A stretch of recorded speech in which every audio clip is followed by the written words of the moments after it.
Je pense que c'est une belle victoire pour la justice de notre pays.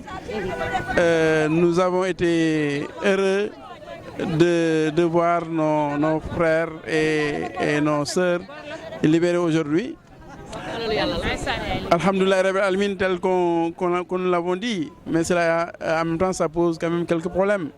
Comment on peut garder en prison 2 ans pour l'un, 1 an et demi pour l'autre? Comment on peut garder en prison comme ça des Sénégalaises et des Sénégalais juste parce qu'ils sont membres de l'opposition, juste parce qu'ils ont refusé de faire allégeance au pouvoir? Pourquoi on peut garder en prison des gens alors que nous savions dès le départ qu'ils n'avaient rien fait? C'est-à-dire dès le départ, le dossier, bien sûr je le connais, j'étais le ministre chargé de Djahaï, donc je connais le dossier de fond en comble, et dès le départ nous savions qu'il n'y avait absolument rien. Et donc on a gardé là. Et c'est triste, vraiment. On a écrit dans les journaux, dans les radios, on a parlé, on a montré à la télévision des images, on a essayé de détruire des personnes. Et ça, c'est quand même grave. Là, je suis vraiment triste pour le Sénégal, triste pour la démocratie. Quand je vois qu'on a pu comme ça arrêter, jeter en pâture des personnes dignes, et juste parce qu'il fallait faire mal. Aujourd'hui, elle est libérée. On dit Alhamdulillah, mais je pense que ça ne doit pas s'arrêter là. Parce qu'il n'y a pas de raison que l'on prenne d'honnêtes citoyens sénégalais. On les met en prison pendant 18 mois, on les relaxe et que ça s'arrête là.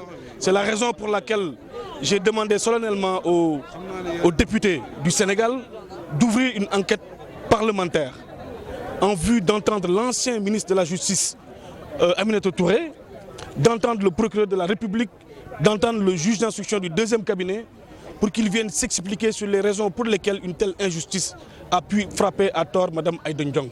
Mais mettre tout ce contrôle judiciaire.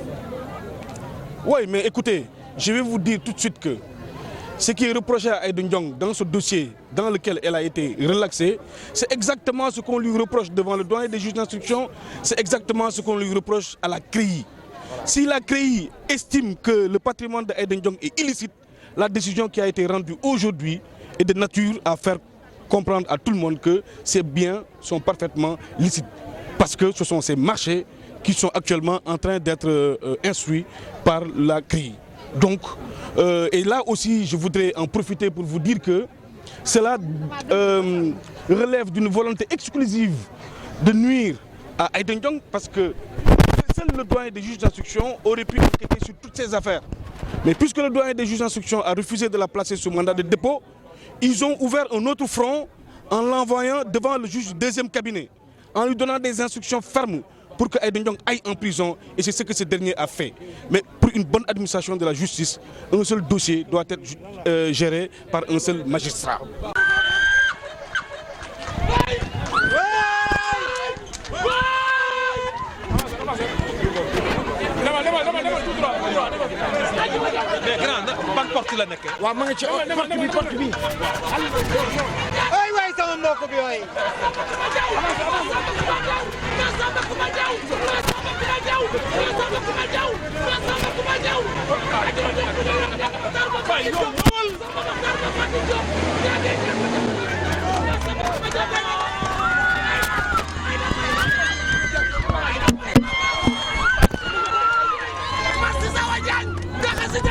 Merci.